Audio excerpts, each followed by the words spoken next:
Él nació aquí en Valparaíso y se formó aquí en la Universidad de Antioquia, luego viajó a Bogotá, a la Universidad al Colegio Mayor del Rosario, donde se terminó siendo abogado. En ese momento era el poder de la regeneración, de la dictadura de la regeneración conservadora de Núñez y de Caro. Era el odio más acentuado contra el liberalismo. Además, Núñez había entregado a través del concordato todo el poder del Estado, básicamente la orientación de la educación se le había entregado a la Iglesia. Entonces la Iglesia estaba contra el liberalismo muy fuerte, fuera de que el Papa había producido una encíclica en la cual condenaba al liberalismo en general. El liberalismo colombiano no tiene las mismas concomitancias que tiene el liberalismo europeo. Tiene matices distintos, orientaciones distintas, tiene vertientes de pensamiento absolutamente originales, etcétera. Hablamos un poco de cómo fue su nacimiento y todo. Entonces retomémoslo desde el pensamiento liberal. Ah, bueno, es lo que usted quiere. Es el pensamiento liberal. Muy bien. Sí. Uribe Uribe es uno de los grandes héroes intelectuales de Colombia y del continente.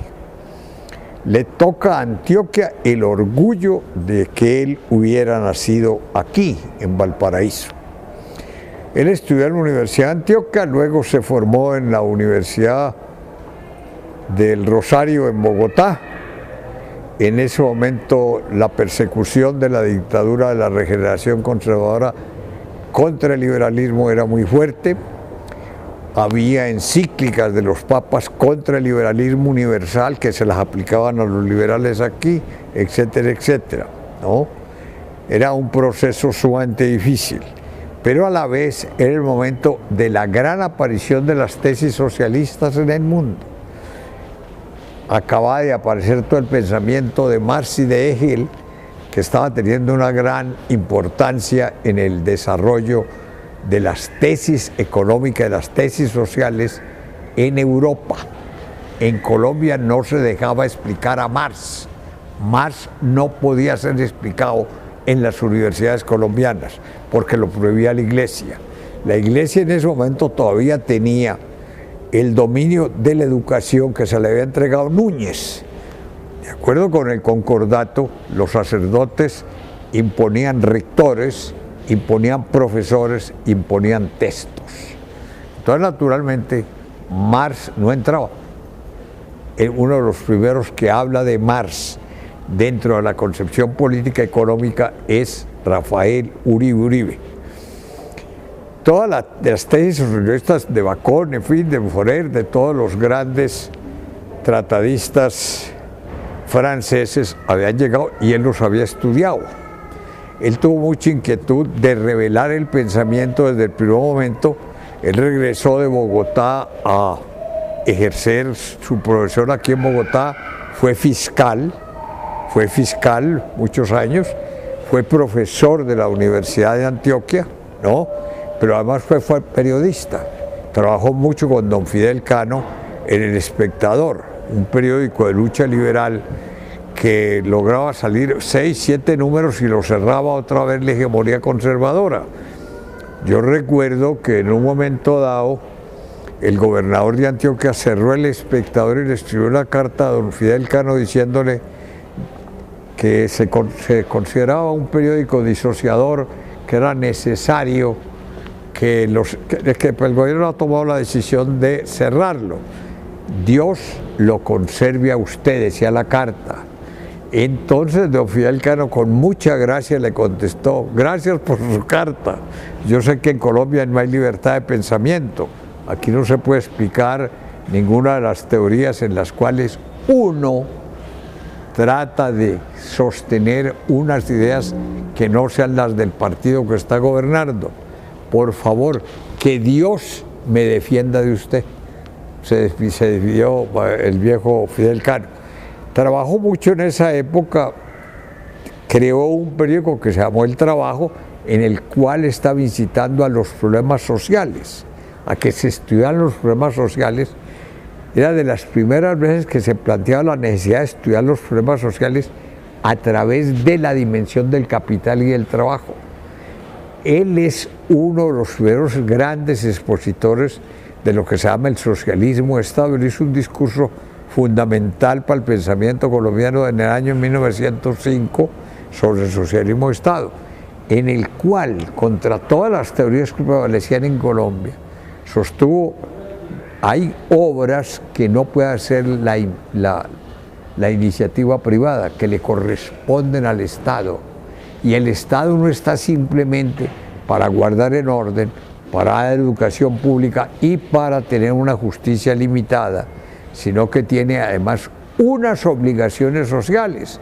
El Estado tiene unas obligaciones sociales y eso es lo esencial del pensamiento de Uribe. Esas conferencias de él son absolutamente reveladoras de un pensamiento muy avanzado. Pero además, en el año 1886, pronunció una serie de conferencias, escribió una serie de artículos en los cuales propuso todos los grandes movimientos sociales que luego vinieron a ser parte del patrimonio del Estado de bienestar social, contra el cual ha combatido tanto el neoliberalismo, que es la nueva derecha internacional. Eso que nos están aplicando en el país, de vender todo, de entregar el capital nacional, de entregar las universidades, de acabar con todo el proceso de integración democrático, eso lo combatió Uribe y lo señala. Esas conferencias de la noche Chile le dieron a él la categoría de ser el precursor del derecho laboral en América Latina, no solamente en Colombia, sino en América Latina. Él propone las reformas más profundas que solo se vinieron a cumplir lentamente después del año 36, después de la reforma constitucional del año 36, después de la Primera Guerra Europea, que vino a cambiarse el derecho individual del derecho civil por un derecho social, y vienen todas las grandes reformas. Todas están enumeradas por Uribe en el año 5, es decir, 14 años antes de la Guerra Europea.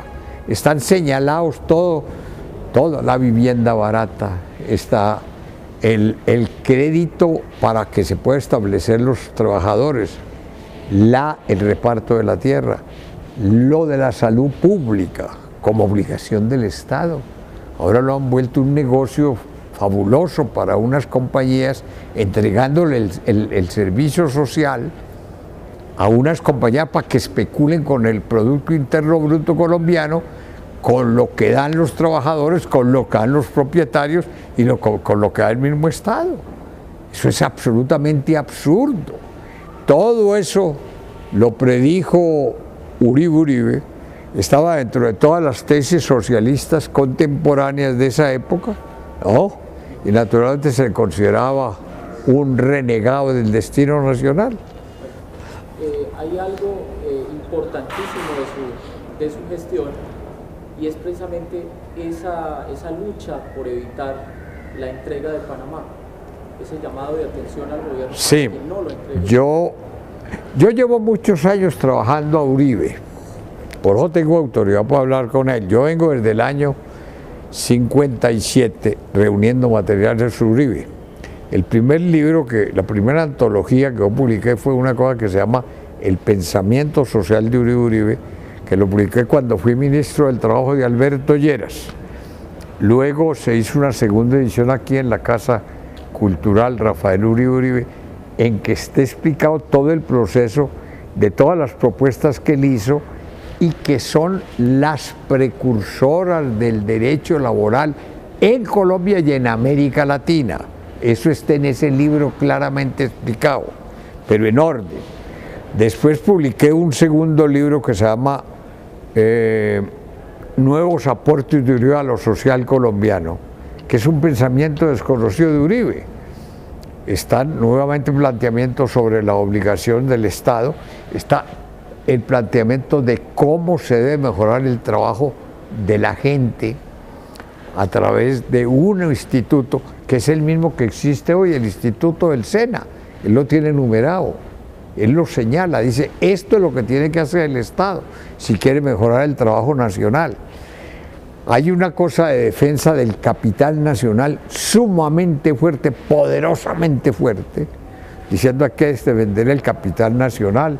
El Estado tiene que dedicarse a defender esa posibilidad de capital, es necesario defenderlo. Si no hay capital nacional, no hay posibilidad de que el Estado cumpla ninguna misión, porque no hay a quién dirigir. En esta época hemos visto que están entregando el capital nacional, están vendiendo los bancos, están vendiendo Ecopetróleo, están vendiendo todas las cosas que nos representa como capital nacional. Están liquidando las posibilidades de tener una fuerza honda, profunda de capital nacional. Eso es lo que nos está pasando en el país. Entonces Uribe pelea duramente contra todo eso, duramente, durante mucho tiempo. Él fue periodista, fue gran periodista además, estuvo en el Parlamento en el momento en que el liberalismo, siendo mayoría en el país, no tenía sino un representante. No podía ir al Congreso sin un representante, porque hicieron los conservadores una división del mapa electoral. Ponían unos municipios liberales al lado de unos municipios conservadores que hicieran siempre mayoría conservadora, entonces se llevaban y arrastraban lo que se llamaba en esa época arrastraban la votación total, entonces el liberalismo llevaba un representante. Se recuerdan los grandes discursos de Uribe contra el papel moneda, que envileció la moneda colombiana, que llevó a que la moneda nuestra no tuviera ningún valor, condujo a que se subiera el valor de los víveres en una forma monstruosa en la época de la regeneración, condujo a que no hubiera forma de que ningún colombiano pudiera establecer una industria, porque era tan bajo el valor del dinero colombiano que no se podía importar maquinaria, entonces no se podía hacer desarrollo industrial. Él peleó contra todo eso, y luego también otro representante que tuvo el liberalismo en esa época fue Luis A. Robles, de La Guajira. El negro Robles, que era un economista, un hacendista, un gran orador además, que hizo los grandes debates contra el Banco Nacional, que era una ladronería que había en esa época, que se estaban aprovechando ese banco para tomarse los dineros oficiales, etcétera, etcétera. Contra todo eso luchó él con mucho sentido social. Él no tuvo sino sentido social. Él no trabajó nunca con sentido individualista. No predijo nunca un liberalismo que fuera al servicio del capitalismo, ¿no? Él decía, el trabajo hay que respetarlo, el trabajo merece estímulo, ¿no? Pero ese trabajo tiene que retribuir también en beneficios para la comunidad, lo que ha sido el liberalismo. El liberalismo ha sido un partido de izquierda. Recuerde usted la definición que dio Carlos Lleras en los estatutos, diciendo el liberalismo es una reunión de matices de izquierda, no de matices de derecha, de matices de izquierda. A todo eso es lo que contribuye al pensamiento de Rafael Uribe Uribe. Uribe Uribe produce más de 60 documentos que los tengo legados, son 3 tomos sobre el pensamiento de Uribe en torno a Panamá. Le dice a Marroquín desde el primer momento, mire, ustedes se están entregando a Panamá, lo están abandonando. Cuando viene la quiebra de la compañía francesa, Marroquín negocia con la compañía francesa. Uribe presenta 2 proyectos para evitar que el gobierno pudiera negociar, porque decía, esto es fatal para el país. Negociar con una compañía quebrada, volverle a renovar el contrato, es mandar a esa compañía que negocie con Estados Unidos. Eso es elemental, y eso fue lo que pasó. Colombia, pero además con cosas horribles, insólitas. Mandaron a Nicolás Esguerra a negociar con la compañía francesa directamente a París, y el secretario era nada menos que Carlos Arturo Torres, el de Ido Lafori, uno de los hombres más importantes del pensamiento en América Latina. Llevaban negociando 6 meses, habían logrado llegar a un acuerdo para que la prórroga costara 30 millones de francos a la compañía francesa, y el hijo de Marroquín, don Lorenzo Marroquín, que era un negociante, ¿no?, de esos que llaman ahora corruptos, ¿no?, él negoció por 1 millón. Don Nicolás Esguerra advierte que el gobierno ha negociado por 1 millón cuando lee la noticia en Le Monde de París, cuando él tenía la negociación por 30 millones de francos. Pero además había advertido en 2 o 3 documentos, Uribe le ha advertido al gobierno: mire, si el contrato se vence, ustedes tienen derecho a declarar la caducidad por incumplimiento. Estos señores no están dando. Y entonces recuperamos tales cosas que valen 120 millones de dólares de acuerdo con el contrato de la compañía. Hicieron otra vez la renovación del contrato por 1 millón de francos, cuando nos correspondían 120 millones en obras, el ferrocarril, el faro, etcétera, etcétera. Él explicó una cosa por otra, pero es que eso fue el descuido nacional total. Carlos Martínez Silva, gran escritor conservador, uno de los hombres más importantes, uno de los directores del grupo conservador de los históricos, enemigo de don Miguel Antonio Caro, lo nombran embajador en Washington. Él publicó un libro que se encuentra: ¿por qué se caen los partidos? Dice, pues porque no gobiernan, porque no cumplen con los deberes del Estado. Ahí hay más de 1000 cartas de Carlos Martínez Silva al ministro de Relaciones Exteriores colombiano y a Marroquín. Más de 1000 cartas. Y en un año, en el año más difícil, cuando el Senado y la Cámara americana estaban interviniendo, habían nombrado las comisiones para examinar la posibilidad de un canal por Yucatán, otro por Nicaragua, etc. En ese momento, en un año, solo hay una respuesta de Marroquín a Carlos Martínez Silva: espere instrucciones. En un año, el año más peligroso. Pero además encargan a José Vicente Cocha, nombran a José Vicente Cocha y le dan la orden: no negocie lo del canal, lo que usted tiene que pedir es fuerzas militares americanas para ganarle la guerra a los liberales que tienen dominado a Panamá. Panamá está dominado por el liberalismo, por Benjamín Herrera especialmente, que era el que estaba dirigiendo la guerra. Entonces Cocha contesta: Panamá está invadido de ejército americano, no hay necesidad de pedirlo, y yo no pido soldados extranjeros para que maten colombianos, aun cuando sean liberales. Era una gran consideración para nosotros los liberales. No, de suerte que esa es la situación. Pero luego nombran a Herrán. Concha se retira, nombran a Herrán, lo encargan, que era un secretario. Era el secretario de la embajada. No tenía categoría para ser embajador. El Banco de la República ha publicado un libro de 800 páginas con todas las cartas que puso al gobierno. A Herrán ni siquiera le contestaron una sola carta.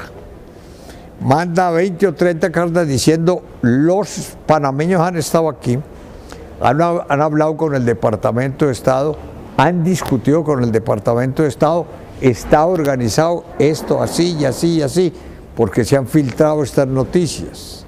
¿No? ¿Qué hago? ¿Qué digo? ¿Cómo me muevo? ¿No? A los 6 meses de esa carta le puso un telegrama al presidente diciéndole: ¿qué es lo que usted cree que es grave para el país? Hágame el favor. Así manejaron lo de Panamá. Uribe se refiere a todo eso en esa antología que yo he establecido, que yo he logrado, ¿no? Pero es que a Uribe se le debe todo, se le debe el Ministerio de Agricultura, se eleve la creación del Ministerio de Desarrollo. El proyecto más importante sobre la Universidad Nacional es el proyecto de Uribe en el año 11, en el cual establece todo eso que están hablando ahora, el dominio de la universidad por los estudiantes, por los profesores, todo eso que han hecho últimamente mal hecho, ¿no? Eso está explicado por Uribe. Y además con la misma concepción de Francisco de Paula Santander, que es el creador de la educación en Colombia, porque los españoles no dejaron educación. Ellos estudiaron en algunas universidades, como la del Rosario, como la de San Marcos, para sus hijos, no para el pueblo. Educación primaria no había. Eso lo crea Francisco de Paula Santander. Él es el creador de esta universidad, que no sé por qué se la adjudican a unos franciscanos. Lo que hizo Santander fue adjudicarle el claustro de los franciscanos a la universidad, a lo que se llamaba el Colegio de Antioquia, que luego vino a ser la Universidad de Antioquia. Aquí se la ha adjudicado a unos curas, porque aquí les gusta eso, aquí son cureros, ¿qué les gusta eso? Pero eso es un error histórico, es un grave error histórico. Hoy en día entonces el legado de Uribe, ¿qué pasa? ¿Justos con ese legado? El país ha tenido mucho descuido con el pensamiento Uribe, no lo ha recogido, no lo ha difundido suficientemente. Precisamente al conocer Guillermo Cabanelas, el gran profesor de Derecho Laboral, el creador de la institución de Unidad Hispanoamericana del Trabajo en América Latina, cuando él conoció esa fotocopia, porque era una fotocopia que yo había hecho de los textos, él dice: ¿cómo esconden semejante pensador? ¿Cómo lo ocultan? Si es el que da el camino, el que señala el camino en América Latina. Nosotros no hemos hecho lo justo por el pensamiento Uribe y los intelectuales de Colombia y del continente. Le toca a Antioquia el orgullo de que él hubiera nacido aquí, en Valparaíso.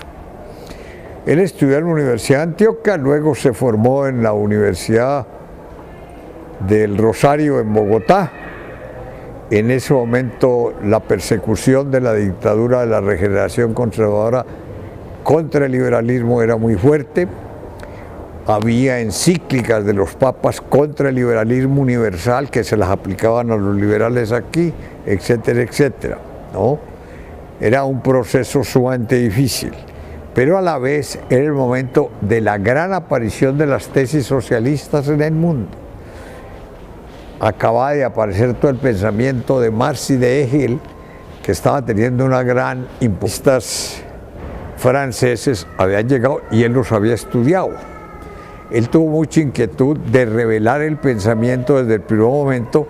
Él regresó de Bogotá a ejercer su profesión aquí en Bogotá, fue fiscal muchos años, fue profesor de la Universidad de Antioquia, ¿no? Pero además fue periodista. Trabajó mucho con don Fidel Cano en El Espectador, un periódico de lucha liberal que lograba salir 6, 7 números y lo cerraba otra vez la hegemonía conservadora. Yo recuerdo que en un momento dado el gobernador de Antioquia cerró El Espectador y le escribió una carta a don Fidel Cano diciéndole que se consideraba un periódico disociador, que era necesario que importancia en el desarrollo de las tesis económicas, de las tesis sociales en Europa. En Colombia no se dejaba explicar a Marx. Marx no podía ser explicado en las universidades colombianas porque lo prohibía la Iglesia. La Iglesia en ese momento todavía tenía el dominio de la educación que se le había entregado Núñez. De acuerdo con el concordato, los sacerdotes imponían rectores, imponían profesores, imponían textos. Entonces, naturalmente, Marx no entraba. Uno de los primeros que habla de Marx dentro de la concepción política económica es Rafael Uribe Uribe. todas las tesis surrealistas de Bacon, en fin, de Forer, de todos los grandes tratadistas.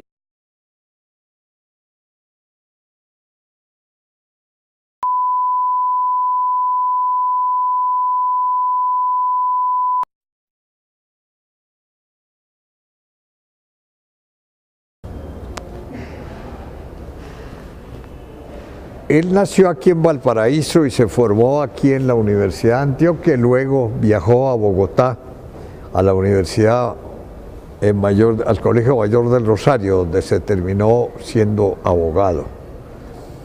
En ese momento era el poder de la regeneración, de la dictadura de la regeneración conservadora de Núñez y de Caro. Era el odio más acentuado contra el liberalismo. Además, Núñez había entregado a través del concordato todo el poder del Estado, básicamente la orientación de la educación se le había entregado a la Iglesia. Entonces la Iglesia estaba contra el liberalismo muy fuerte, fuera de que el Papa había producido una encíclica en la cual condenaba al liberalismo en general. El liberalismo colombiano no tiene las mismas concomitancias que tiene el liberalismo europeo. Tiene matices distintos, orientaciones distintas, tiene vertientes de pensamiento absolutamente originales, etc. Ya hablamos un poco de cómo fue su nacimiento y todo. Entonces retomémoslo desde el pensamiento liberal. Ah, bueno, es lo que usted quiere. El pensamiento liberal. Muy bien. Sí, puede dar. Uribe es uno de los grandes héroes intelectuales